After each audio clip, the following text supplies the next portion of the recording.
প্রিয় দর্শক সবাইকে স্বাগত জানাচ্ছি প্ল্যানেটারি হেলথ একাডেমিয়া সুরক্ষায় প্রতিদিন অনুষ্ঠানে।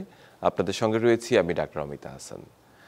আমরা জানি সমগ্র বিশ্বের সঙ্গে বাংলাদেশেও পবিত্র মাহে রমজানের রোজা শুরু হয়েছে। সবাই সিয়াম সাধনায় ব্যস্ত, বিভিন্ন ইবাদতে ব্যস্ত, এবং যারা আসলে বিশাল একটি জনগোষ্ঠী যারা এই ইবাদতের সঙ্গে যুক্ত রয়েছেন তাদের মধ্যে অনেকেই ডায়াবেটিসে আক্রান্ত রয়েছেন, অনেকেই হৃদরোগে আক্রান্ত রয়েছেন। আমরা ভীষণ আসলে সমস্যায় পড়ে যাই যখন এই হৃদরোগে আক্রান্ত রোগীরা অথবা ডায়াবেটিসে আক্রান্ত রোগীরা যখন রোজা রাখতে যেয়ে একটা চিন্তার মধ্যে পড়ে যায়। তারা ভাবে যে আসলে রোজা তাদের জন্য কতখানি ঠিক হবে কিনা, সঠিক হবে কিনা, এবং হলেও আসলে কী কী নিয়ম পালন করতে হবে। ওষুধের ব্যাপারে একটি ভীষণ রকমের অস্বস্তি রয়েছে যে আসলে 3 বেলা যাদেরকে ওষুধ খেতে হয় সেই ওষুধগুলো কীভাবে তারা গ্রহণ করবে। এই ধরনের নানান রকম সতর্কতা এবং পারা এবং না পারার মাঝখানে যে সংশয় সেটিকে দূর করার জন্য আমরা আজকে কথা বলবো ডায়াবেটিস ও হৃদরোগীদের রোজা। এবং আমাদের সেই আলোচনায় আজকে যুক্ত আছেন doctor Manzur Morshed, invasive cardiologist, consultant invasive cardiovascular disease, Albert Einstein College of Medicine, যুক্তরাষ্ট্র। ডাক্তার মঞ্জুর মোর্শেদ, আপনাকে স্বাগত আমাদের অনুষ্ঠানে। ধন্যবাদ শ্রদ্ধেয়বাদন ডাক্তার অমিত, আমাকে আমন্ত্রণ জানানোর জন্য। সেই সাথে চ্যানেল 24-কে অনেক অনেক শুভেচ্ছা জানাচ্ছি যে আমাকে আমন্ত্রণ জানার জন্য, এবং দর্শকবৃন্দকে অনেক সালাম জানাচ্ছি এবং রমজানের মোবারক। জি, অসংখ্য ধন্যবাদ। আমাদের সঙ্গে একজন ডায়াবেটিস বিশেষজ্ঞ যুক্ত হবেন, আমরা অপেক্ষা করছি তার জন্য।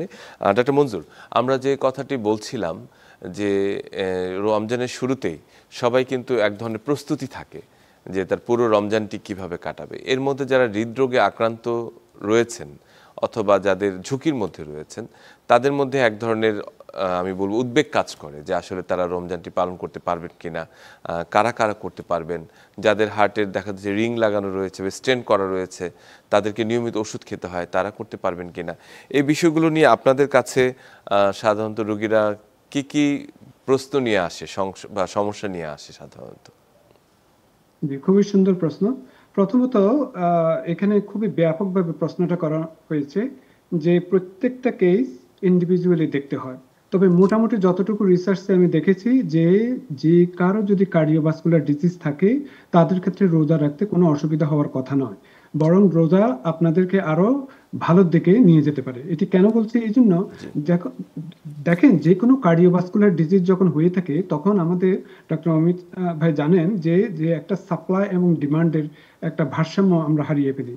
অক্সিজেন যে ডিমান্ডটা যদি বেশি হয়ে থাকে তখন হার্ট যদি ওইভাবে যদি আপনার যদি প্রোভাইড করতে না পারে তখন আমাদের চেস্ট পেন হয়ে থাকে, কিংবা বিভিন্ন ধরনের আরো অন্যান্য সমস্যা যেমন শর্টনেস অফ ব্রেথ বলেন, পালপিটেশন বলেন, যেগুলি কার্ডিওভাস্কুলার যে ডিজিজের যে লক্ষণগুলো দেখা যায় সেগুলো দেখা যায়। কিন্তু রোজা রাখার সময় যে আপনি যে খাওয়া দাওয়াটা কম হচ্ছে, আপনার যে অ্যাক্টিভিটিটা, যে শরীরের বিভিন্ন অঙ্গ প্রত্যঙ্গকে যে সচল রাখার জন্য যতটুকু আপনার অনেক বেশি হার্টকে যে পাম্প করতে হয় সেটি কিন্তু অনেকটা কমে যাচ্ছে। তো সেই ক্ষেত্রে আপনার এই রোজা রাখার মধ্যে আপনার যাদের কার্ডিওভাস্কুলার ডিজিজ আছে কোনো অবস্থাতেই এটি খারাপ হওয়ার কথা নয়। যাদের আপনার স্টেন্ট করানো হয়েছে তারাও সুন্দর মতো আপনার যেভাবে রোজা রাখছেন সেভাবে রাখতে পারেন। যেভাবে ওষুধের ব্যাপারে নিশ্চয় ডাক্তার অমিত সাহেব পরবর্তীতে আসবেন, সেই ব্যাপারে আমরা আরো বলবো, সেগুলোতে কোনো অসুবিধা হওয়ার কথা নয়। একমাত্র যদি আপনাদের কোনো অ্যাকিউট করোনারি হার্ট ডিজিজ হয়ে থাকে, যেমন আপনার হঠাৎ হার্ট অ্যাটাক হয়েছে, কিংবা হসপিটালে আপনাকে হয়তো আইসিইউতে রাখতে হচ্ছে, কিংবা অনেক ওষুধ দিতে হচ্ছে, কিংবা বাইপাস হয়েছে, এই ধরনের পেশেন্টের ক্ষেত্রে হয়তো রোজাটা একটু রাখা যাবে না। না হলে কিন্তু যাদের আপনার অ্যাম্বুলেটরি সেটিংয়ে গিয়ে আপনার যে কোনো স্টেন্ট পরানো হয়েছে, কিংবা স্টেন্ট পরানো অলরেডি হয়ে গেছে, আপনি বাসাতে আছেন, দৈনন্দিন জীবনে বিভিন্ন ধরনের কাজকর্ম করছেন, তাহলে আপনার রোজা রাখতে কোনো অসুবিধা হওয়ার কথা নয়। না, খুবই চমৎকার করে বলেছেন। তবে আরেকটি বিষয় আমি যুক্ত করতে চাই যে যারা অনেক সময় দেখা যাচ্ছে যে অনেক সময় অ্যাকিউট এমআই বা হার্ট অ্যাটাকের পর অনেকে হার্ট ফেলুর ডেভেলপ করে, সেক্ষেত্রে অনেক সময় আমরা হৃদরোগ বিশেষজ্ঞরা নির্ধারিত করে দেই যে তার নির্দিষ্ট পানির পরিমাণ কতটুকু হবে। বিভিন্ন ধরনের আমরা বলছি যে ডায়াবেটিক্স আমরা অনেক সময় তাদের ক্ষেত্রে ব্যবহার করে থাকি, বিভিন্ন নানান রকমের ওষুধ থাকে। তাদের ক্ষেত্রে আসলে রোজা রাখার বাধ্যবাধকতাটা কতখানি? জি, এখানে আপনি একটা শব্দ উল্লেখ করেছেন যে অ্যাকিউট হার্ট অ্যাকিউট হার্ট অ্যাটাকের পরে যদি হার্ট ফেলিওর হয়ে থাকে, জি জি তখন ম্যাক্সিমাম সময় এগুলি আইসিইউতে ভর্তি করা হয়ে থাকে এবং বিভিন্ন ধরনের আমরা ইন্ট্রাভেনাস যে লেসিক্স দিয়ে থাকি, যে ডায়াবেটিকের কাজ করার জন্য বা বিভিন্ন ধরনের অন্যান্য অনেক মেডিসিন দিয়ে থাকি, সেটি হচ্ছে যে ভিন্ন ধরনের কথাবার্তা। হ্যাঁ, জি তো এই অবস্থায় তো পেশেন্ট অনেকটা আনস্টেবল, সুতরাং ওনাদের ক্ষেত্রে রোজা এমনিতেই রাখা যাবে না। হ্যাঁ, কিন্তু পেশেন্ট যদি এমনি ইন জেনারেল যদি হার্ট ফেলিয়ার হয়ে থাকে, তাদের ক্ষেত্রে সবসময় একটা ওয়াটার রেস্ট্রিকশন থাকে। তো জি ওয়াটার রেস্ট্রিকশন রোজার মধ্যে এমনিতেই তো ওয়াটার খাওয়া হচ্ছে না, তো সুতরাং এটি ক্ষতি হওয়ার কিছু না। আর ইফতারের সময় যে আপনি পানি খাবেন, ঠিক দৈনন্দিন জীবনে দিনে যেরকম আপনার যে একটু প্রোভাইডাররা যেরকম আপনাকে পানি খেতে বলেছেন, যত গ্লাস পানি খেতে বলেছেন হার্ট ফেলিয়ারের জন্য, অন্যদের সচরাচর নর্মাল পার্সনদের জন্য জি না, তারপর সল্ট রেস্ট্রিকশন করার জন্য বলছেন, তারপর যে বিভিন্ন ধরনের চিনি জাতীয় সুগার জাতীয় সুগারের ড্রিঙ্ক যাতে না খাওয়া হয়ে থাকে সেগুলো, কিন্তু সেগুলো সবসময় একইভাবে মেনটেন করতে পারেন। তো সুতরাং তো হার্ট ফেলিয়ার যাদেরও হয়েছে তাদের ক্ষেত্রেও যে রোজা রাখতে যে কোনো বাধা আছে এই ধরনের আমি মনে করি না। একদমই একদমই যতদূর বলেছেন। আরেকটি বিষয় উল্লেখ করেছেন, যারা হয়তো অ্যাকিউট হার্ট অ্যাটাকের পর যারা বাড়িতে গেলেন মাত্র হয়তো বা 5 দিন 7 দিনের মধ্যে, এই সময় কিন্তু তাদের মধ্যে পরিবারের সদস্যদের মধ্যে হয় যে না, এই মাত্র তোমার কিছু হার্ট অ্যাটাক হয়েছে, এখন রোজা রাখার দরকার নেই। মানে হার্ট অ্যাটাকের পর অথবা এই ধরনের অ্যাকিউট কন্ডিশনে কতদিন পর ওনারা রোজা রাখতে পারবেন, সেটি নিয়ে অনেক না সময় চিন্তা একই, থাকে। জি, 5 থেকে 7 ডেজ এর পরেও যদি আসেন, এখন এটা ডিপেন্ড করে ইন্ডিভিজুয়ালি, প্রথম এটি কতটুকু ধর্মপরায়ণ। যদি জি ধর্মপরায়ণতা কিংবা আমরা ধর্মভীরুতা থাকে যে আপনি হয়তো থাকার চেষ্টা করতেছেন, আশা করি কোনো অসুবিধা হওয়ার হওয়ার কথা না। কথা এই জন্য নয়। বলছি যে, এই জন্য বলছি কারণ আপনি অলরেডি এখন স্টেবল কন্ডিশনে আছেন। আপনার যে যে এতটুকু পানি খেতে হবে, এরকম ওষুধ খেতে হবে দিনে কয়েকবার করে, সেরকম না, পরিস্থিতি সেরকম না। ম্যাক্সিমাম হার্টের ওষুধগুলো আপনার দিনে 2 বার করে খাওয়া যায়, যদি 2 বার করে খেতে হয় আর কি। এরকম না যে আপনাকে 3 বার বা 4 বার খেতে হবে। সেটি যদি হয়ে থাকে তাহলে অন্য ধরনের মেডিসিন হতে পারে। বিশেষ করে আমি কিডনি ডিজিজের কথা বলছি। যেমন যাদের কিডনি ডিজিজ আছে তাদের ক্ষেত্রে হয়তো অনেক সময় যদি কোনো না কোনো কারণে প্রোভাইডাররা যদি হাইড্রোঅ্যালাজিন দিয়ে থাকেন কিংবা নাইট্রিডিপিন দিয়ে থাকেন, সেক্ষেত্রে আপনারা একটু অন্য প্রোভাইডার যদি অ্যাডজাস্ট করে থাকেন, তাহলে সেক্ষেত্রেও আপনারা রোজা রাখতে পারেন। তো সুতরাং আমার মনে হয় না যে এই ধরনের কোনো অসুবিধা হবে। একেবারে যথার্থ বলেছেন। আমরা হৃদরোগীরা অনেক সময় তাদের হাঁটার ব্যাপারে বা ফিজিক্যাল এক্সারসাইজের ব্যাপারে কিছু নির্দেশনা থাকে, যে প্রতিদিন তারা 40 মিনিট হাঁটেন, অথবা অনেকেই এক্সারসাইজ করেন 30 মিনিট হাঁটেন। রোজার সময় এই বিষয়টি নিয়ে তারা একটু শিথিলতা প্রদর্শন করেন, যে রোজা রেখে হাঁটা যাবে কিনা, অথবা কখন হাঁটবো, বা হৃদরোগীদের এই এক্সারসাইজটি কখন করবে, এই বিষয়ে কোনো নির্দেশনা যদি আছে কিনা। জি, প্রথমত রোজা রেখে যে আপনার যে কোনো যে ধরনের আপনার কর্মক্ষমতা আছে কিংবা কাজ করে থাকেন, সবকিছু আপনি করতে পারবেন। রোজা রাখার মানে এই নয় যে আপনি সোফার মধ্যে বসে থাকলেন কিংবা সারাদিন ঘুমালেন, তারপর ইফতারের সময় উঠলেন, এরকম না জিনিসটা। হ্যাঁ, তো আপনাকে কিন্তু অ্যাক্টিভিটির মধ্যে থাকতেই হবে। এখন প্রশ্নটা হচ্ছে যে যদি আপনার শরীরে কতটুকু কুলায় সেটি দিকে একটু খেয়াল রাখবেন। আপনি যদি মনে করেন যে হ্যাঁ আমি প্রতিদিন 30 মিনিট হাঁটতেছি কিংবা 45 মিনিট হাঁটতেছি, এটা তো কোনো অসুবিধা হয় না, সুতরাং আপনি হাঁটতে পারেন। এখন প্রশ্ন হচ্ছে কখন আপনি হাঁটবেন। হাঁটাটা সবচেয়ে বেস্ট আমি মনে করি একটু ইফতারের আগ করে যদি হয়ে থাকে, কিংবা ইফতারের পরে তো সম্ভব হয় না, সাধারণত আমরা খুব ব্যস্ত হয়ে যাই মাগরিব বা তারপর আপনার তরাবির নামাজ এই সমস্ত কিছু, যদি সম্ভব হয়ে থাকে তো বেস্ট। যদি সেরকম যদি আপনি করতে পারেন বেস্ট, আর না হয় আপনি ইফতারের আগে দিয়ে করলেন, এতে আপনার যদি কিছুটা পানি তৃষ্ণা যদি লেগে থাকে তাহলে অল্প সময়ের মধ্যে আপনি ইফতারের মধ্যে আপনি পানি খেতে পারতেছেন, সুতরাং কোনো অসুবিধা হওয়ার কথা না। তো সুতরাং বেস্ট টাইম হচ্ছে যে যাতে আপনি কোনো অবস্থাতে যাতে সূর্যের প্রখর সূর্যের মধ্যে জি, দুপুরবেলা বা সকালবেলা এই সময়টা যাতে অ্যাভয়েড অ্যাভয়েড করতে করার জন্য। চেষ্টা করুন। একটু সন্ধ্যার আগ করে যাতে হাঁটাটা যদি করতে পারেন তাহলে বেটার। এটা খুবই ভালো বললেন। একই সঙ্গে আমরা জানতে চাই যে খাবার দাবারের বিষয়টি, কারণ ইফতার মানেই হচ্ছে নানান রকম খাবারের সমারোহ। বিশেষ করে এই সময় একটা উৎসবের মতোই খাবার দাবার তৈরি হয় প্রতিটি বাড়িতে, ভাজা পোড়ার একটা আধিক্য দেখা যায়। এবং অনেক ক্ষেত্রে যাদের আসলে হার্টের রোগী বা হৃদরোগীর পেশেন্ট যারা, তাদের ডিসলিপিডিমিয়া বা চর্বির আধিক্য থাকে, এবং সেক্ষেত্রে এগুলো নিষেধ করা হয়ে থাকে অনেক ক্ষেত্রে। তো খাবার দাবারের ব্যাপারে কোনো পরামর্শ রয়েছে কিনা, যে হৃদরোগীরা তাদের খাবারটি কিভাবে গ্রহণ করবে সেহরি এবং ইফতারে? জি, প্রথমত রোজার মধ্যে আমরা আমাদের যে উৎসবটা হয়ে থাকে, উৎসবটা আপনি যে সমস্ত কিছু আমাদের ট্র্যাডিশন আছে সেগুলো আপনি করতে পারেন। কিন্তু অ্যামাউন্টটা কিন্তু সবসময় খেয়াল রাখতে হবে যে আপনি খুব ওভার ইন্ডালজ করে ফেলছেন কিনা, জি, অতিরিক্ত খেয়ে ফেলছেন কিনা, খুব তাড়াতাড়ি খেয়ে ফেলছেন কিনা, এগুলি কিন্তু আপনি খেয়াল রাখবেন। একটু যদি শরীরের পেটটাকে যদি একটু খালি রাখেন, দেখবেন আপনি তারাবির নামাজ পড়তে, মাগরিবের নামাজ পড়তে কিংবা পরবর্তী ইবাদত করতে আপনার শরীরটা খুব হালকা মনে হবে জি, এবং ভালো ফিল করবেন। এটি আপনারা সবার জন্য এটি কিন্তু প্রযোজ্য। আর কার্ডিওভাস্কুলার ডিজিজ যাদের আছে বাসাতে, ওনারা মা বোনরা বা যাদের হয়েছে তারা তো অলরেডি সচেষ্ট, কিন্তু তার মানে এই নয় যে একদম খেতে পারবেন না। আপনারা পরিমিত খাবেন, প্রতিদিন না খেয়ে অন্তত সপ্তাহে একদিন বা দুদিন খাওয়া যেতে পারে, সেরকম করতে পারেন। ভাজা পোড়াও একদিন বা দুদিন হতে পারে, একটু অল্প করে। একদম না খেলে, একদম যে খেতে পারবেন না সেটা বলবো না, কারণ এটা আমাদের ট্রেডিশনে পরিণত ট্র্যাডিশন। হয়েছে। একদম যদি না খেয়ে থাকেন তখন আপনাকে পরবর্তীতে আপনাকে হয়তো আরো একটু গ্রিডি করে ফেলবে যে আমি এটা খেতে পারলাম না বা আমাকে পরবর্তীতে আমাকে আরো খেতে হবে, ঠিক খেতে আমি বলবো না। তো একটু খেয়াল রাখবেন যে যাতে বেশি, যাতে ভাজা পোড়া না হয়ে থাকে, বেশি যাতে চর্বি জাতীয় খাবার যাতে না হয়ে থাকে, বেশি জি, যাতে প্রসেস ফুড, ফ্রাই ফুড এগুলি যাতে না হয়ে থাকে, এবং বিশেষ করে যাতে রেড মিট গুলি যাতে আপনার খুব বেশি একটা না হয়ে থাকে, যাদের কার্ডিওভাস্কুলার ডিজিজ আছে, হ্যাঁ, এগুলোর দিকে একটু খেয়াল রাখবেন। এগুলোর দিকে আমরা খেয়াল রাখবো। খুবই চমৎকার করে বললেন ডাক্তার মঞ্জুর। বিশেষ করে হৃদরোগীদের জন্য ইফতারি এবং সেহরিতে একেবারে নিষেধ না করে সেটাকে পরিমিত করা যায় কিনা সে বিষয়ে চমৎকার পরামর্শ দিয়েছেন। আমরা নিশ্চয়ই আলোচনায় ফিরবো, তবে তার আগে একটা ছোট বিরতি নিয়ে নেই। সুপ্রিয় দর্শক, আজকে কথা বলছিলাম ডায়াবেটিস ও হৃদরোগীদের রোজা নিয়ে। সঙ্গেই থাকুন, ফিরে আসছি একটু পর।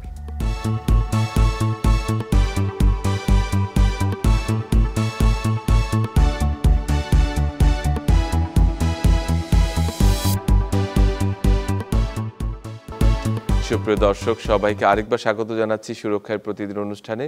আপনাদের সঙ্গে রয়েছে আমি ডাক্তার অমিতা হাসান। আজকে কথা বলছিলাম ডায়াবেটিস ও হৃদরোগীদের রোজা নিয়ে।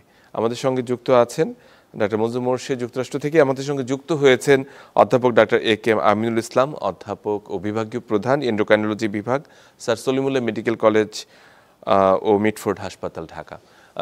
প্রফেসর ডাক্তার আমিনুল ইসলাম, আপনাকে স্বাগত আমাদের অনুষ্ঠানে। আপনাকে ধন্যবাদ।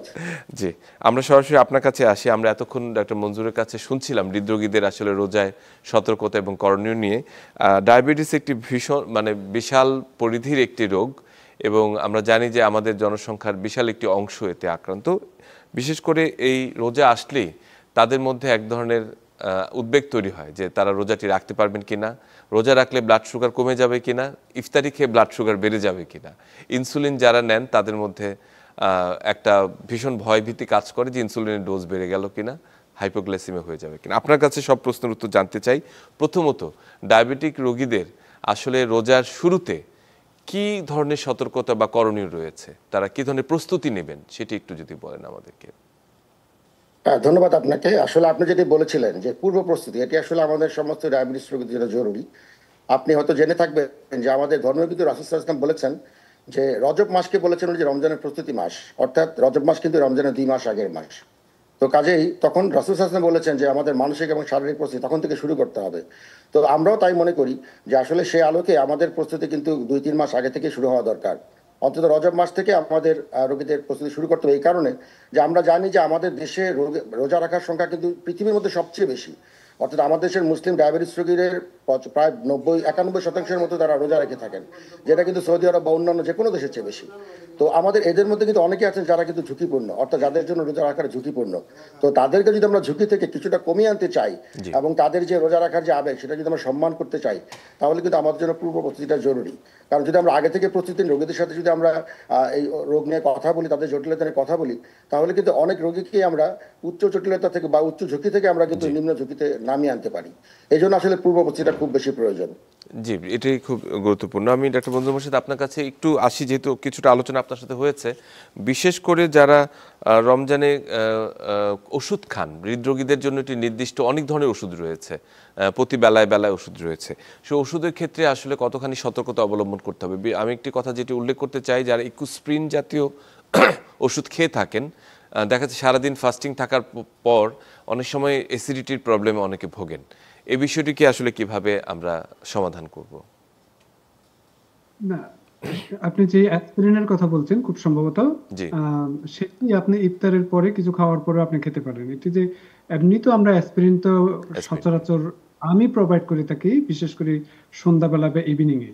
হ্যাঁ, আচ্ছা। এটি যাতে এটি আপনার অনেক বেনিফিট আছে। ম্যাক্সিমাম সময় আপনার হার্ট অ্যাটাক গুলা যেহেতু আপনার শেষ রাতের দিকে হয়ে থাকে, তো সুতরাং ব্লাডকে তরল করার জন্য, যেহেতু আমরা ঘুমিয়ে থাকি ওই সময়, তখন ব্লাডটা অনেক স্ট্যাসিস হয়ে থাকে, অনেকটা যে নড়াচড়া করলে যেরকম একটা সুন্দরভাবে চলাফেরা করে থাকে, সেটি যেহেতু ঘুমানোর সময় এটি খুব একটা হয় না, এই জন্য অ্যাসপিরিনটা আমরা সন্ধ্যাবেলা দিয়ে থাকি। জি। ঠিক তেমনি অ্যাটরভাস্টাটিন বা লিপিটর বা রোসুভাস্টাটিন এই ধরনের মেডিসিন, কোলেস্টেরল লোয়ারিং মেডিসিনও আমরা সাধারণত সন্ধ্যাবেলা দিয়ে থাকি, এটি যাতে অ্যান্টি ইনফ্ল্যামেটরি এফেক্টও যাতে হতে পারে। তো এই জন্য আর কি। তো সুতরাং রোজা রাখলে যে আপনাকে অ্যাসপিরিন খেলে যে আপনার অসুবিধা হবে এরকম না, আপনি জি। ইফতারের পরে আপনি খেতে পারেন। খেতে পারবো। তাহলে ওই ধারাটি একটু পরিবর্তন করতে হবে, তাহলে আসলে হয়ে যাবে। অধ্যাপক ডক্টর একেএম আমিনুল ইসলাম, আমরা জানতে চাই যে যেটি হচ্ছে যে রোজায় সাধারণত খাবার দাবারের একটি আধিক্য ঘটে, বিশেষ করে ইফতারিতে নানান রকমের বাহারি শরবত, বিভিন্ন ধরনের ভাজা পোড়া, মিষ্টি জাতীয়, জিলাপি, মিষ্টি জাতীয় খাবার, এবং একই পরিবারের সবাই, অনেকেই ডায়াবেটিক, অনেকেই নন ডায়াবেটিক, তারা একই সাথে ইফতার করতে বসেন। এই জায়গাটি থেকে আসলে কিভাবে মানে তাদেরকে সুষম খাদ্য ব্যবস্থাটি করা যায় এবং তাদের মনে যাতে কষ্ট না হয়, সেটিকে কিভাবে খাবারের ব্যাপারটি ঠিক করা যায়? ধন্যবাদ আপনাকে। আপনি একটি অত্যন্ত গুরুত্বপূর্ণ বিষয়ে অবতারণা করেছেন। আসলে এটা আমাদের জন্য একটা চ্যালেঞ্জ, কারণ আমাদের দেশে দেখা যায় আমরা পারিবারিকভাবেই বা ঐতিহ্যগতভাবেই আমরা একসঙ্গে ইফতার করে থাকি। তো সেখানে কিন্তু একটি ছোট শিশু থেকে শুরু করে একজন বয়স্ক থেকে থাকেন যার হতে ডায়াবেটিস থাকতে পারে। আর এখন তো আসলে আমরা জানি যে অল্প বয়সে অনেকে ডায়াবেটিস হয়ে যাচ্ছে। তো আসলে একসঙ্গে বসে যখন ইফতার করা হয়, তখন এই যে আমরা যে ডায়াবেটিস রোগীদের খাবারের কথা বলি, সেটা মেনটেন করা আসলেই অনেক চ্যালেঞ্জিং। তো এই ক্ষেত্রে আমার মনে হয় যাদের ডায়াবেটিস নেই তারা যদি এগিয়ে আসেন, তাহলে কিন্তু যারা ডায়াবেটিস রোগী তাদের জন্য কিন্তু জিনিসটা সহজ হয়ে যায়। অর্থাৎ আমরা যদি আমাদের খাদ্যাভ্যাসের মধ্যে পরিবর্তনটা নিয়ে আসতে পারি, আমরা এখন যে সমস্ত খাবারে অভ্যস্ত, আপনি যে খাবারগুলোর কথা বললেন, জি। যেমন জিলিপি, মিষ্টি জাতীয় শরবত, কিংবা ধরেন ভাজা পোড়া যেগুলো আমরা খাচ্ছি আমাদের প্রাত্যহিক ইফতারে, সেগুলোতে কিন্তু বেরিয়ে আসতে পারে। আমরা যদি সুষম স্বাস্থ্যসম্মত খাবারে সবাই অভ্যস্ত হতে পারি, তাহলে কিন্তু যারা ডায়াবেটিস রোগী তাদের জন্য কিন্তু আসলে এই নিয়ম মানাটা সহজ হয়ে যায়। আর আমরা যদি সেটা না করতে পারি, তাহলে কিন্তু দেখা যায় যে একই পরিবারে দুই রকম ইফতার, এটা আসলে অনেকের জন্য মানসিক যন্ত্রণার কারণ হতে পারে। তো আমার মনে হয় আমাদের পরিবারে যাদের আমাদের ডায়াবেটিস থাকবে না, তাদের উচিত হবে যে আমাদের স্বাস্থ্যসম্মত যে ইফতারের কথা আমরা বলে থাকি, অর্থাৎ আমরা তাজা ফলের কথা বলি, আমরা চিনি সারা শরবতের কথা বলি, আমরা একটি খেজুরের কথা বলি। তো এই ধরনের যে খাবারগুলোর কথা আমরা বলছি, বা আমরা স্যুপের কথা বলি, ভেজিটেবল স্যুপ, তো এই ধরনের খাবারগুলো কিন্তু আমরা সবাই যদি অভ্যস্ত হয়ে যাই, তাহলে কিন্তু আমাদের সবার জন্যই এটা স্বাস্থ্যসম্মত হয়, এবং জি। ডায়াবেটিস রোগীদের জন্য কিন্তু এই খাদ্য তালিকাটা তারা মেনটেন করাটা সহজ হয়। সহজ হয়। অসংখ্য ধন্যবাদ ডক্টর আমিনুল। আমি ডক্টর মঞ্জুর, আপনার কাছে একেবারেই ফিরে আসতে চাই যে একটি প্রশ্ন নিয়ে, সেটি হচ্ছে যারা হৃদরোগী যারা রয়েছেন, অনেকেই দেখা যাচ্ছেন যে ইফতারের পরপর অথবা দিনের শেষ ভাগে দেখা যাচ্ছে তাদের অনেক সময় অ্যাসিডিটি হোক আর যে কারণে হোক বুকে ব্যথা অনুভব করে থাকেন। এই সময় যদি বুকে ব্যথা কেউ অনুভব করে থাকেন, তাহলে কি এটিকে আসলে মিস করার কোনো কারণ রয়েছে কিনা, যে অ্যাসিডিটি ভেবে বা রোজা রেখেছি বলে? এ ব্যাপারে কোনো সতর্কতা অবলম্বন করার দরকার কিনা? জি, এখানে দুটি জিনিস একটু খেয়াল রাখতে হবে। যদি যাদের অ্যাসিডিটি হয়ে থাকে, এটি কিন্তু ক্রনিক কন্ডিশন, অনেক দিন ধরে হচ্ছে, বা কি খেলে না খেলে আপনার এই ধরনের সমস্যা হয়ে থাকে, এটি অলরেডি পেশেন্ট কিছু না কিছুটা আপনার উপসর্গটা জানে। হ্যাঁ, তো এরকম যদি হয়ে থাকে তাহলে বুঝতে হবে যে উনার অ্যাসিডিটি আছে, কিংবা উনি যদি কোনো ধরনের পিপিআই বা H2 ব্লকার যদি খেয়ে থাকেন, যেগুলো অ্যান্টাসিড হিসাবে আমরা ধরে নিই, সেগুলো যদি খেয়ে থাকেন, কিংবা সেগুলো খেলে যদি ওনার যদি উপশম হয়ে থাকে, তাহলে বুঝতে হবে যে এটি অ্যাসিডিটির জি, প্রবলেম। জি। এবং উনি কি ধরনের খাবার খাচ্ছেন না খাচ্ছেন, এগুলোতে কি ধরনের প্রবলেম হয় না হয়, উনি রুগী অলরেডি এই সমস্ত ব্যাপারে জানেন। কিন্তু যে জিনিসটা সবচেয়ে খেয়াল রাখতে হবে, যেটি হঠাৎ করে হয়েছে কিনা, কিংবা এমন ধরনের চেস্ট পেইন যেটা আগে কখনো উনি ফিল করেন হয়নি। নাই, আগে কোনোদিন, মানে শরীরের একটা আমরা বলি না গাটস ফিলিং, যে হ্যাঁ। না কোনো একটা ডিসকমফোর্ট যেটা আগে কোনোদিন অনুভব করে নাই, কোনো একটা খারাপ একটা লক্ষণ আপনার মনে হচ্ছে, সেরকম যদি আপনার যদি ট্রিগার হয়ে থাকে, তাহলে অবশ্যই আপনারা ডাক্তারের শরণাপন্ন নিউজ হবেন। করতে কেননা হবে। সময় হয়তো মনে হচ্ছে যে হয়তো এমন পেশেন্ট হয়তো যে কোনো না কারণে হয়তো হার্ট অ্যাটাকেও ভুগতে পারেন। তো সুতরাং একেবারে। ডাক্তারের শরণাপন্ন হওয়া উচিত। জি, অবশ্যই। অধ্যাপক ডক্টর একেএম আমিনুল ইসলাম, আমরা একটু আপনার কাছে জানতে চাই, বিশেষ করে যারা ডায়াবেটিস রোগী রয়েছে, তাদের ওষুধের ব্যাপারে একটি ঝামেলা তৈরি হয়, বিশেষ করে এই রমজানের সময়। ইনসুলিন যারা নেন, তারা সংশয়ে ভোগেন যে ইনসুলিন ডোজটি কী হবে, বেশি কমে গেলে সারাদিনে ওনারা একেবারেই ব্লাড সুগার কমে যাবে কিনা, কারণ সারাদিন শেষের দিকে ব্লাড সুগার কমে যায়। 2 নম্বর হচ্ছে যারা মুখে যারা ডায়াবেটিস নিয়ন্ত্রণের ওষুধ খান তাদের ডোজটি কী হবে, যারা 3 বেলা অনেকের ওষুধ থাকে সেটির পরিমাণটি কী হবে, এই যে অ্যাডজাস্টমেন্টটি, ডোজ অ্যাডজাস্টমেন্টের বিষয়টি যদি একটু বলেন। এবং আরেকটি বিষয় হচ্ছে যে যারা হঠাৎ করেই দেখা যাচ্ছে যে ব্লাড সুগার অনেক কোনো কারণে বেড়ে যাচ্ছে, তাদের ক্ষেত্রে আসলে করণীয় কী? ধন্যবাদ, আপনি খুব গুরুত্বপূর্ণ প্রশ্ন করেছেন। আসলে আমরা সবসময় বলি যে আমাদের ডায়াবেটিস রোগীদের আসলে রোজার আগেই আমাদের চিকিৎসকের পরামর্শ করে তাদের ওষুধের পরিবর্তন করে নিতে হবে। বিশেষ করে আপনারা জানেন যে আমরা সাধারণভাবে আমরা যে সমস্ত ইনসুলিন ব্যবহার করি তার মধ্যে একটা হচ্ছে প্রিমিক্স ইনসুলিন, যেটা আমরা সাধারণত 2 বেলা দিয়ে থাকি। তো আমাদের অভ্যাস হচ্ছে যে আমরা সব সকালবেলা ইনসুলিনের পরিমাণটা বাড়িয়ে দিই, এবং রাতে যেহেতু আমাদের খাবার দাবার কম হয়, আমরা ঘুমিয়ে পড়ি, আমাদের রাতের ইনসুলিনটা কিন্তু কম থাকে। এখন কোনো রোগী যদি মনে করে যে আমি সকালে ইনসুলিনটা সেহরিতে নিব, তাহলে দেখেন ব্যাপারটা কি হচ্ছে যে আগে উনি ইনসুলিন নিতেন, সারাদিন খাওয়া দাওয়া করতেন, আর এখন উনি ইনসুলিন নিলেন এবং সারাদিন রোজা রাখলেন, তাহলে ব্যাপারটা কিন্তু পুরো উল্টো হয়ে যায়। এবং সেক্ষেত্রে কিন্তু আপনার হাইপোগ্লাইসিমিয়া বা রক্তের গ্লুকোজ কমে যাওয়ার ঝুঁকিটা কিন্তু বেড়ে যায়। তো কাজে এই জন্য আমরা সবসময় আমরা রোগীদেরকে বলি যে আপনার চিকিৎসকের পরামর্শ অনুযায়ী অবশ্যই আপনাকে ওষুধের সমন্বয় করে নিতে হবে। এবং এই যে প্রিমিক্স ইনসুলিনের কথা বললাম, এক্ষেত্রে আমরা যে সময়টা সাধারণত করি সেটা হচ্ছে যে উনি সকালে যে ইনসুলিন নিতেন সেটাকে আমরা রাতে ইফতারির সময় নিয়ে আসি, এবং রাতে যে ইনসুলিনটা নিতেন সেটাকে আমরা সকালবেলা অর্ধেক বা সমপরিমাণ বা কাছাকাছি কোনো একটা পরিমাণ দিয়ে সেটাকে আমরা সেরিতে নিতে বলি। আর ওনারা একবেলার ইনসুলিন ওনাকে নিয়ে থাকেন, যেটাকে আমরা বেজাল ইনসুলিন বলি। তো বেজাল ইনসুলিনের ক্ষেত্রে সাধারণত পরিবর্তনের দরকার হয় না। যদি রোগীর খুব ভালো নিয়ন্ত্রণে থাকে তাহলে আমরা কিছুটা বেজাল ইনসুলিন 10 থেকে 20% বেজাল ইনসুলিন আমরা কমিয়ে দিয়ে থাকি। আর আরও যারা অনেকে নিয়ে থাকেন যে 4 বেলা ইনসুলিন নিয়ে থাকেন, তাদের ক্ষেত্রে যে বেজাল ইনসুলিনটা থাকে সেটাকে আমরা ঠিক রেখে ওনারা যে বাকি 3 বেলার যে ইনসুলিন থাকে সেই 3 বেলাকে আমরা ভাগ করে ইফতারি এবং সেরিতে দিই। তাই কাজে এটা হচ্ছে চিকিৎসকের পরামর্শ অনুযায়ী করাটা খুব জরুরি, কারণ রোগীরা যদি নিজেরা করতে যায় তাহলে কিন্তু ভুল হওয়ার সম্ভাবনা থাকে, যার ফলে কিন্তু হাইপোগ্লাইসেমিয়ার ঝুঁকিটা বেড়ে যেতে পারে। আর আপনি যে ওষুধের কথা বললেন, আমরা সাধারণত মেটফর্মিন ওষুধ দিয়ে থাকি অনেক রোগীকে। তো এই মেটফর্মিন ওষুধ যাদের দেই তাদের 3 বেলা, অনেক যদি কারো দেই তাহলে সেক্ষেত্রে আমাদেরকে 2 বেলা নিয়ে আসতে হবে। বিশেষ করে ইফতারের সময় ডোজটা বাড়িয়ে দিয়ে সেরির সময় আগের ডোজটা রাখতে হবে। এবং আমরা আরেকটা ড্রাগ খুব বেশি ইউজ করি, সেটা হচ্ছে সালফিনের গ্রুপের ড্রাগ, যেটা আমরা গ্লাইক্লাজাইড, গ্লিবেনক্লামাইড কিংবা গ্লিমিপিরাইড যেগুলো আছে সেগুলো আমরা সাধারণত সকালবেলা খালি পেটে দিয়ে থাকি। তো এগুলোকে আমাদের ইফতারের সময় পানি খেয়ে নেওয়ার পরামর্শ দিতে হবে, যার ফলে কিন্তু হাইপোগ্লাইসেমিয়ার ঝুঁকিটা কমে যাবে। কারণ যদি আমরা এগুলো আগের মতো সকালবেলা বা সেরির সময় নেই তাহলে কিন্তু আমাদের রোগীদের হাইপোগ্লাইসেমিয়ার ঝুঁকিটা অনেক বেড়ে যায়। এবং আরেকটি সম্পূরক প্রশ্ন যে ব্লাড সুগার মানে চেক করার ক্ষেত্রে, পরীক্ষা করার ক্ষেত্রে কোনো বাধা রয়েছে কিনা? অনেকেই মনে করেন রোজা রেখে ইফতারের আগ মুহূর্তে ব্লাড সুগার চেক করাটা অনেক ক্ষেত্রে জরুরি হয়ে পড়ে, যে খারাপ লাগছে, মাথা ঝিমঝিম করছে, স্বাভাবিকভাবেই যারা নন ডায়াবেটিক তাদেরও লাগে, আর যারা ডায়াবেটিক তাদের অনেক ক্ষেত্রেই লাগে। সেক্ষেত্রে ব্লাড সুগার পরীক্ষা করার ক্ষেত্রে কোনো বাধা রয়েছে কিনা? এটা আসলে খুবই গুরুত্বপূর্ণ একটি বিষয় আপনি বলেছেন। তো আমাদের অনেকেরই ধারণা বা আমাদের রোগীরা এখন আমাদেরকে জিজ্ঞাসা করেন যে স্যার আপনি যে আমাকে ব্লাড সুগার মাপতে বললেন তাহলে তো আমার রোজাটা ভেঙে যাবে কিনা। কিংবা অনেকে যারা ইনসুলিন নিচ্ছেন তারা কিন্তু বলে যে আমরা বলি যে আপনি ইফতারি 10 মিনিট বা 15 মিনিট আগে একটা ইনসুলিন নেবেন, তখনই তো রোগীদের পাল্টা প্রশ্ন থাকে, স্যার আমার রোগটা তো ভেঙে যাবে। তো আমি আসলে এইভাবে রোগীদের আশ্বস্ত করতে চাই, আমাদের দেশের আলেম সহ মিশরীয় আলেম এবং সারা বিশ্বের আলেমরা আসলে একমত হয়েছেন যে আসলে রোজা রেখে যদি কেউ ইনসুলিন নেয় কিংবা ব্লাড সুগার টেস্ট করে তাহলে রোজার কোনো ক্ষতি হয় না। অর্থাৎ রোগীরা নিশ্চিন্তেই আমাদের মানে রোজা রাখা অবস্থাতেও ইনসুলিন নিতে পারবেন এবং রক্তের গ্লুকোজের পরীক্ষা করতে পারবেন, এবং এতে তাদের রোজার কোনো ক্ষতি হবে না। খুবই গুরুত্বপূর্ণ কথা বলেছেন, যেটি আসলে আমাদের দর্শকদের অনেকেরই জানা প্রয়োজন। অনেকের মনেই ভুল ধারণাটি রয়েছে এবং অনেকে জানলেও সেটি মানতে চায় না, ভাবে যে হয়তো রোজাটি ক্ষতিগ্রস্ত হবে, এটি করতে চায় না। তো আপনার মাধ্যমে সেই তথ্যটি আমরা পেলাম যে না, এটি আসলে কোনো ধরনের বাধা নেই। ডাক্তার মনজুর মোর্শেদ, আমরা একেবারে শেষ পর্যায়ে যদি সতর্কতামূলক কিছু পরামর্শ আমাদের রোগীদের জন্য দিয়ে থাকেন, যারা হৃদরোগী রয়েছেন, যে রোজায় তাদের সময়টি কিভাবে ভালো যাবে, সুন্দর কাটবে, সে বিষয়ে যদি 2-1টি পরামর্শ দিয়ে থাকেন। জি, যারা কার্ডিওভাস্কুলার ডিজিজ আছে তারা যাতে কোনো স্ট্রেনাস অ্যাক্টিভিটিতে যদি না থাকেন, স্ট্রেনাস অ্যাক্টিভিটি মানে অসম্ভব অতিরিক্ত যাতে এক্সারসাইজ না করা হয়ে থাকে, অসম্ভব মাত্রাতিরিক্ত যাতে অ্যাক্টিভিটির মধ্যে যাতে না থাকেন সেদিকে খেয়াল রাখতে হবে। এতে আপনার ডিহাইড্রেশন থেকেও আপনি রক্ষা পাবেন, তাছাড়া হার্টের উপরও প্রভাবটা একটু কম পড়বে বলে আমি মনে করি আর কি। আর যে ধরনের ওষুধগুলি আছে সেগুলি যেমন ধরেন বিআইডি ওষুধ, যেগুলি দিনে 2 বার দেওয়া হয়ে থাকে, ইফতারের পরপরে খেয়ে নিলেন।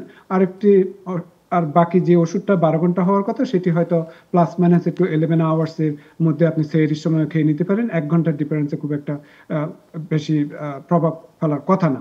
তো যাদের কার্ডিওভাস্কুলার ডিজিজ আছে এমন না যে আপনারা রোজা রাখতে পারবেন না, রোজা শরীরে অনেক আরো উপকার করে থাকে, কার্ডিওভাস্কুলার ডিজিজে আরো ইমপ্রুভ হয়ে থাকে। এরকম কোনো ভ্রান্ত ধারণা হওয়া উচিত না যে রোজা রাখলে আপনার হার্ট ডিজিজ বেড়ে যাবে কিংবা কার্ডিওভাস্কুলার ডিজিজ গুলো বেড়ে যাবে, এরকম কথা না। আল্লাহর রহমতে আপনারা রাখার চেষ্টা করবেন এবং রাখতে পারেন এবং কোনো অসুবিধা হওয়ার কথা না, ইনশাআল্লাহ আরো ভালো ফিল করবেন। অসংখ্য ধন্যবাদ ডক্টর মঞ্জুর মোর্শেদ এবং অধ্যাপক ডক্টর এ কে আমিনুল ইসলাম। আপনার কাছ থেকেও সর্বশেষ কিছু পরামর্শ চাই ডায়াবেটিক রোগীদের জন্য, তাদের সুস্থতার জন্য, যে এই রোজায় তারা আসলে কিভাবে সুস্থ থাকবেন তার 4-5টি টিপস, এবং পানি খাওয়া প্রসঙ্গ নিয়ে যে তাদের যে লিকুইডের যে পরিমাণটি এই সময় অনেকের দেখে যে ডিহাইড্রেশনে ভোগেন, সে বিষয়েও যদি একটি পরামর্শ দিতেন আমাদের।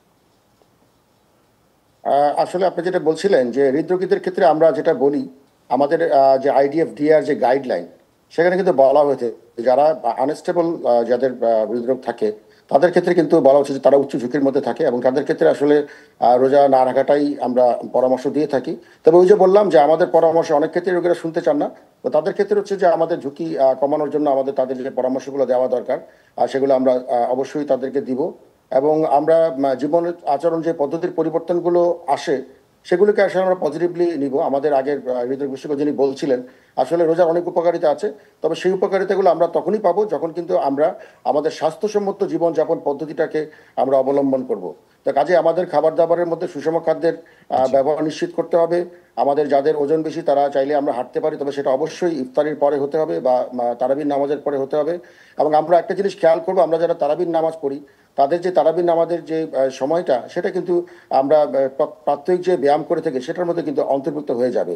অর্থাৎ যাদের ওজন খুব বেশি না তাদের তারাবির নামাজের বাইরে আর খুব বেশি পরিমাণে ব্যায়াম করার প্রয়োজন নাই। আর আরেকটা যেটা আপনি বলছিলেন যে ডায়াবেটিস রোগীদের যে জটিলতা, যারা রোজা রাখার ফলে যে জটিলতা, তার মধ্যে একটা যেমন রক্তের গ্লুকোজ কমে যাওয়া বা বেড়ে যাওয়া, আরেকটা গুরুত্বপূর্ণ কিন্তু হচ্ছে যে পানি শূন্যতা। এই পানি শূন্যতা যাতে না হয় সেজন্য কিন্তু আমাদের প্রত্যেকটা ডায়াবেটিস রোগীর উচিত হবে ইফতার থেকে শুরু করে সেহরি পর্যন্ত পর্যাপ্ত পরিমাণে পানি পান করা। আমি বলবো যে আপনারা অন্য যে সমস্ত মিষ্টি জাতীয় ড্রিঙ্ক আমরা সাধারণত ব্যবহার করি সেগুলো বাদ দিয়ে কচি ডাবের পানি কিংবা শুধুমাত্র পানি আপনারা প্রচুর পরিমাণে খাবেন, যাতে আপনাদের সারাদিনে পানি শূন্যতা না হয়, যার ফলে আপনারা সহজে এবং নিরাপদে রোজা রাখতে পারবেন। অসংখ্য ধন্যবাদ অধ্যাপক ডক্টর এ কে আমিনুল ইসলাম এবং মঞ্জুর মোর্শেদ, আপনার কাছে আমরা আরেকটি বিষয় নিয়ে একটু জানতে চাই। সেটি হচ্ছে যে এই যে আমরা দেশ বিদেশের রোজার কথা বলছি, যে অনেক সময় দেখা যাচ্ছে হৃদরোগীরা অনেক সময় অনেক ট্রাভেলিংয়ের মধ্যে থাকেন, ভ্রমণের মধ্যে থাকেন। তো এই যে তাদের এই ভ্রমণজনিত কারণে রোজার বিষয়টি আসলে কোনো প্রভাবিত করে কিনা, বা তাদের ক্ষেত্রে দেখা যাচ্ছে যে হার্টের উপরে কোনো প্রভাব ফেলে কিনা, একটি। আর 2 নম্বর হচ্ছে যে আপনি একটি কথা বলেছেন, ডক্টর আমিনুল বলেছেন যে স্ট্রেনাস ওয়ার্ক, অনেকে দেখা যায় যে সারাদিন অনেক কর্মব্যস্ত থাকে, কর্মব্যস্ত বা অনেকে ভারী কাজ করতে হয়। তো এই ধরনের ক্ষেত্রে তাদের রোজার সাথে এর কোনো সম্পর্ক রয়েছে কিনা, তারা কি কাজটাকে আরো স্থিতিশীল করে নেবে কিনা, কমিয়ে নেবে কিনা, এই বিষয়টি যদি একটু বলতেন। জি, দ্বিতীয় প্রশ্নটার উত্তরটা হচ্ছে যে কি ধরনের স্ট্রেনাস অ্যাক্টিভিটি করেন, কি ধরনের, প্রত্যেকের কার্যক্ষমতা এক এক রকম। এটি কি সেডেন্টারি ভাবে কাজ করতেছেন কিনা কিংবা কোনো বেশ লেবার জাতীয় কাজ হচ্ছে কিনা সেগুলোর দিকে খেয়াল রাখতে হবে। তো রোজার মধ্যে যদি লেবার জাতীয় কোনো ধরনের কাজকর্ম করে থাকেন তাহলে সেদিকে একটু খেয়াল রাখতে হবে যাতে অতিরঞ্জিত না হয়ে থাকে, সেটা একটা ব্যাপার আছে। আর যারা সেডেন্টারি লাইফস্টাইলে, যেমন আমরা যেরকম কম্পিউটার নিয়ে বসে থাকি বা যারাই মানে কম্পিউটারের সামনে বসে কাজ করেন কিংবা অফিসের মধ্যে কাজ করেন, তাদের ক্ষেত্রে প্রতি ঘন্টার মধ্যে অন্তত 10 মিনিট যাতে এদিক সেদিক একটু হাঁটাউটা করে সেদিকে খেয়াল রাখতে হবে।